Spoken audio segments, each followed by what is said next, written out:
손목에 통증이 나오는 거랑 팔이 저릿저릿한 거랑 이게 심해지면 터널 증후군이라는 걸로도 악화가 될 수 있다고 하는데 이게 좀 다른 건가요? 기본적으로 손의 문제는요, 우리의 보셔야 돼요. 그 부위만 생각하셔서는 치료가 어려울 수가 있습니다.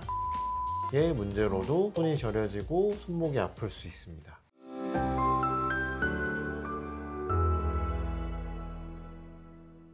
네, 안녕하세요. 기특한 한의원 유튜브 진행을 맡은 기특한 건강지기 선아실입니다. 원장님, 명절이나 그리고 긴 연휴 기간에는 오랜만에 집에 있어서 그런지 요리도 좀 해보고 싶고 밀린 집안 청소를 쫙 하다 보니까 손을 좀 많이 쓰게 되잖아요. 그래서 손목 통증이 좀 느껴지다가 팔까지 저릿저릿한 경우가 있었거든요. 그때 정형외과를 찾아가니까 엑스레이상 문제도 없다 그러고 파스를 붙여도 해결이 되지 않고 원인이 대체 뭔지 너무 궁금합니다. 엑스레이는 기본적으로 뼈의 이상 유무를 판단하는 촬영 장치거든요. 뼈에 문제가 있다면 엑스레이 상으로 추측을 좀 해볼 수 있지만 엑스레이는 인대, 근육, 신경 이런 데의 이상 유무는 판단하기가 어려워요. 지금 말씀하셨던 증상은 근육이나 인대, 신경의 문제일 가능성이 높습니다. 근데 손목에 통증이 나오는 거랑 팔이 저릿저릿한 거랑 이게 심해지면 터널 증후군이라는 걸로도 악화가 될 수 있다고 하는데 이게 좀 다른 건가요? 손목 쪽에 여러 가지 질환들이 있는데요. 환자분들께서 많이 호소하시는 증상들 중에 하나가 손목 주변 부위에 있는 인대 부분의 문제, 손목 터널 증후군, 쉐르뱅 증후군 이런 것들이 있거든요. 따로따로 다 다른 질병인 경우도 있지만 연관되어 있는 경우도 상당히 많고요.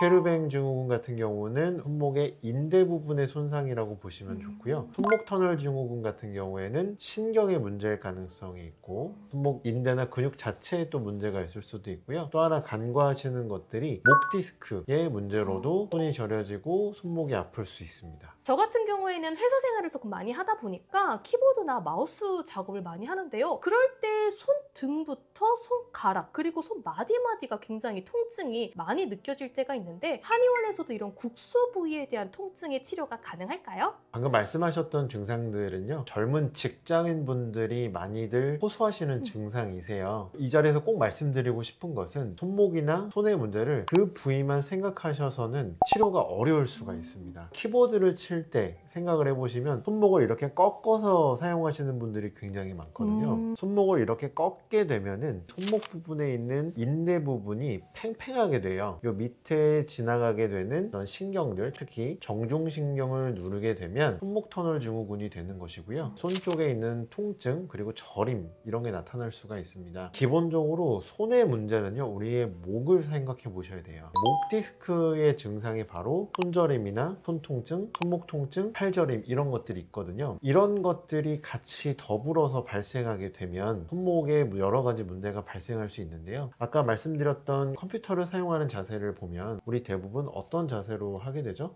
이렇게 거북목 자세를 하게 되죠. 손목의 문제만 가지고 오시는 분은 제 임상 경험으로는 거의 없고요. 거의 대부분 목의 문제도 함께 가지고 오시기 때문에 손목에 문제가 있거나 팔에 문제가 있으실 때는 반드시 목의 문제를 같이 보셔야 합니다. 손이나 손목은요, 목에서부터 나오는 신경들로 연결이 쭉 되어 있거든요. 그래서 저는 항상 환자분들께 설명을 드릴 때 우리 목부터 손까지 아주 큰 전선으로 이어져 있다 이렇게 표현을 드리거든요. 사실은 하나의 신경으로 쭉 이어져 있다라고 우리가 가정을 해보면 어느 부분에서 신경이 눌리냐에 따라서 병명이 달라질 뿐이다 라고 설명을 드려요. 바로 그 뿌리가 되는 부분이 바로 목이고요. 가장 말단에 있는 게 손끝이라고 우리가 가정을 해보면 뿌리 부분 쪽에 문제가 생겼을 때는 바로 목 디스크, 측면 목이나 쇄골뼈 이쪽 부분에서 신경이 눌리게 되면 흉곽출구 증후군, 그리고 또 내려와서 손목까지 팔 쪽에서 뭔가 신경이 눌리게 되면은 엔트랩먼트 신드롬이라고 얘기를 하고, 손목 쪽에서 눌리게 되면 수근관 증후군, 바로 손목 터널 증후군이라고 이야기를 합니다. 그러니까 결국 같은 신경이 어디에서 눌리냐에 따라서 이름만 달라질 뿐이고 사실 증상은 굉장히 다들 비슷해요. 비슷한 것이죠. 그렇기 때문에 손이나 손목이 아프고 저릴 때 그 부위만 보는 것보다 목에서부터 생각을 해보고 치료를 하시면 훨씬 더 효과가 좋습니다. 손이 비록 저리지만 목 디스크를 치료하는 그런 치료법으로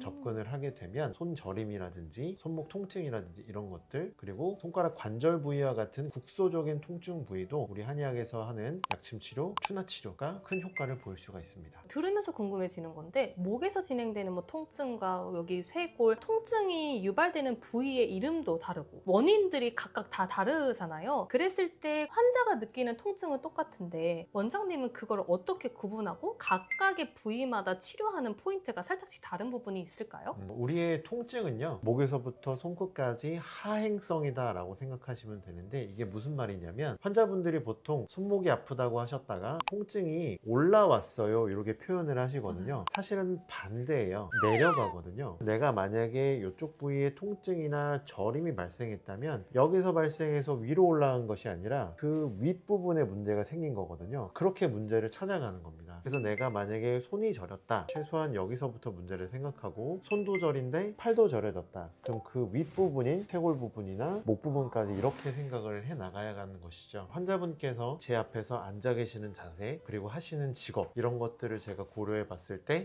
이분은 목의 문제로부터 기인할 가능성이 있겠다, 이렇게 판단을 해서 치료를 하게 되는 것입니다. 치료 방법은 신경의 포착이 일어난 그 부분을 위주로 침치료를 진행하게 되는데요. 손목 터널 증후군이 발생했다면 기본적으로 손목에 침치료를 해서 압박을 받고 있는 그 부분을 풀어주게 되고, 목에 문제가 있다고 한다면 목 쪽에서 경추 교정을 하는 추나요법을 기본으로 해서 침치료를 하게 되고요. 신경이 어디 부위에 눌려냐에 따라서 그 눌린 부분에 침치료가 다르게 들어간다, 이렇게 생각하시면 될 것 같습니다. 손목 통증이라는 게 하루 있다가 또 갑자기 또 사라지기도 하고 이래서 병원을 올 타이밍을 놓치거나 이 정도 통증에 병원 가는 건 좀 아닌 것 같은데 하시는 분들이 분명 계실 거란 말이에요. 경미하지만 통증을 느껴 삶의 질이 떨어지신 분들은 어떠한 스트레칭이나 강화 운동을 하면 좀 더 개선해 나갈 수 있을까요? 인대나 근육의 문제 같은 경우는요, 항상 아파요. 좀 더 힘을 많이 주면 또 아프고 이렇게 돼서 환자분들이 거의 바로 오세요. 근데 신경이 눌려서 아픈 통증 같은 경우에는요, 아팠다가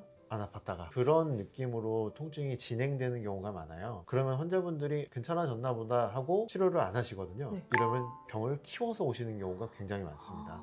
따라서 통증이 한 번이라도 발생하셨다면 가벼이 여기지 마시고 가래로 막을 것을 가래로 막아야 되거든요. 바로 치료를 시작하시는 게 좋고요. 저림이라는 것이 이미 발생했다면 이것은 집에서 해결하실 수 있는 부분은 사실상은 없다고 저는 생각을 합니다. 그렇지만 어느 정도 완화를 할 수 있는 방법을 알려드리자면, 손목에 통증이 있고 손목 아래로 저리다고 하신다면 반대로 하는 스트레칭을 해주시는 게 중요합니다. 거북목 편에서 말씀드렸던 것처럼 네. 고개를 뒤로 젖히는 스트레칭 있죠? 네. 요거 자주 해주시는 게 굉장히 중요하십니다. 역시 이게 다 통증이 연결된 거다 보니까 단순히 손목만 푸는 게 아니라 몸 전체를 풀 수 있는 스트레칭을 추천을 해주실 것 같은데, 여러분들도 집에서 혹시 이 영상을 보고 계시다면 지금 바로 따라해 보시죠. 쭉 눌려주면 진짜 시원합니다. 근데요, 이게 제가 통증 같은 경우를 많이 말하다 보니까 이제 알고리즘이 들었나 봐요. 막 저한테 저주파, 마사지, 고주파 마사지 이런 게 너무 많이 뜨는 거예요. 집에서도 병원에서 할 수 있는 치료를 할 수 있다는 식으로 많이 광고를 하시던데, 이런 저주파 또는 고주파의 마사지 기계가 정말 효과가 있나요? 소신 발언 해도 됩니까? 여기 저희 채널인데요. 기분 좋으려고 하시는 겁니다. 진짜요? 의학적으로 효과를 기대하기는 냉정하게 어렵습니다. 저는 좀 친구 집에서 한번 해봤거든요. 근데 좀 시원해지는 것 같다라는 느낌이 들었는데 이게 플라시보인가요? 이제 그 느낌을 주는 장치인 거죠. 좋아지는 것 같다. 그럼 약간의 통증을 완화시켜주는 그 정도의 느낌은 가져갈 수 있으나 원인은 해결이 되지 않으니 그 통증이 쭉 이어지겠군요. 그래서 근본을 치료하는 게 역시 중요한 것 같습니다. 그럼 진짜 이것도 너무 궁금해요. 이게 또 손목 이런 거 아플 때 이게 냉찜질을 해야 되나? 온찜질을 해야 되나? 이게 정말 가끔 궁금하거든요. 선생님 어떻게 하면 될까요? 이렇게 생각하시면 돼요. 냉찜질은 손상이 발생한 지 3일 이내, 얼마 되지 않았을 때, 그리고 통증이 심할 때, 이런 것을 우리가 급성기라고 이야기를 하거든요. 급성기 때는 냉찜질이 맞고요. 그리고 회복기 때, 이럴 때는 온찜질을 해주시는 게 좋습니다. 그러나 잘 모르실 땐 번갈아 가면서 하시면 됩니다. 그러면 약간 막 냉탕, 온탕 왔다 갔다 하는 것처럼 차갑고 뜨겁고 차갑고 뜨겁고 해도 괜찮나요? 네. 그런데 이제 안에 내부 조직까지 열감이나 냉기가 전달이 돼야 되니까요. 네. 최소한 30분 이상씩은 해주시고 교체해 주시는 게 좋습니다. 그럼 30분 하고 몇 분 정도 쉬고 뭐 이렇게 가야 되나요? 아니면 30분 했다가 바로 냉 이렇게 가도 뭐 돼요? 그건 상관은 없는데요. 단지 우리가 조심해야 될 거는 화상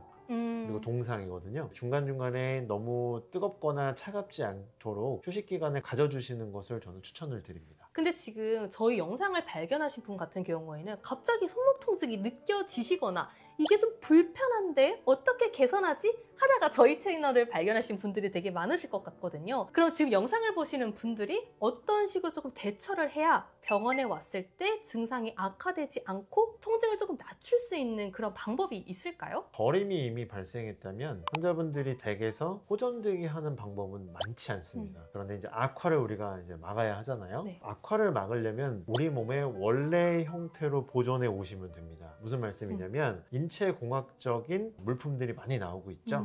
키보드 같은 경우에도 이렇게 사용하는 것이 아니라 이렇게 사용할 수 있도록 인체 공학적 키보드가 나온다거나 네. 손목 받침대가 나온다거나 마우스 같은 경우에도 우리가 원래 우리의 모습은 이런 자세거든요. 네. 이렇게 사용할 수 있게 버티컬 마우스라고 아, 하죠. 이렇게 되는 맛이 있어요? 네, 그런 마우스를 사용하셔서 이런 자세를 원래 모양대로 사용할 수 있게끔 해주시고 이런 식으로 최대한 악화되지 않도록 해주신 다음에 최대한 빠르게 의료기관을 방문해 주시는 것을 추천드립니다. 근데 출산을 하신 여성분들 같은 경우에는 사실 뼈가 굉장히 많이 약해져 있는 상태잖아요. 치료를 받으려고 해도 뭔가 산부인과에서 가능하다라고 허락을 받는 것들만 치료가 된다고 알고 계신 분들이 많은데 임신 후 또는 출산 후에 모유 수유하시는 분들도 한의원에서 치료를 받아도 괜찮은 걸까요? 우리 한의학이 굉장히 강점을 보이는 부분이죠. 화학적 제품을 사용하지 않는다는 엄청난 큰 장점이 있는데요. 임산부한테 어쩌면 유일하게 사용할 수 있는 방법이 바로 침치료, 추나치료 이렇게 연구가 많이 되고 있고 실질적으로 효과가 굉장히 뛰어난 것으로 밝혀져 오고 있습니다. 모유 수유하시는 분들 같은 경우에 아이한테의 약물이 전달될까 봐 굉장히 많이 걱정하시거든요. 그런데 침치료는 물리적 자극이기 때문에 걱정해서 정말 자유로울 수가 있고 그렇지만 효과는 굉장히 뛰어나다고 자부를 하고요. 그리고 또한 저림 같은 경우에는 침치료만으로는 상당히 좀 어렵고요. 추나치료가 굉장히 저림 치료에는 특효거든요. 마음 편하게 안심하시고 치료를 받으실 수 있다고 생각합니다. 네, 이렇게 오늘 임기범 원장님과 함께 손목부터 시작되는 다양한 통증의 원인과 치료 방법 알아보았는데요. 혹시 지난주에 손목이 저릿저릿하다가 오늘 통증이 사라지셨나요? 아주 위급한 상황입니다. 가까운 통증 관련된 전문 한의원이나 병원을 꼭 찾아가셔서 여러분의 통증을 개선하시고 오늘 하루는 저릿저릿함 없이 편안한 하루 보내시기 바라겠습니다. 혹시 추가적으로 궁금하시거나 도움이 필요하신 분들은 댓글 남겨주세요. 저희 원장님이 직접 보고 답변도 남겨드린다고 합니다. 그러면 저희는 다음 영상에서 또 만나 뵙고요. 구독, 좋아요, 알림 설정까지 부탁드릴게요. 감사합니다.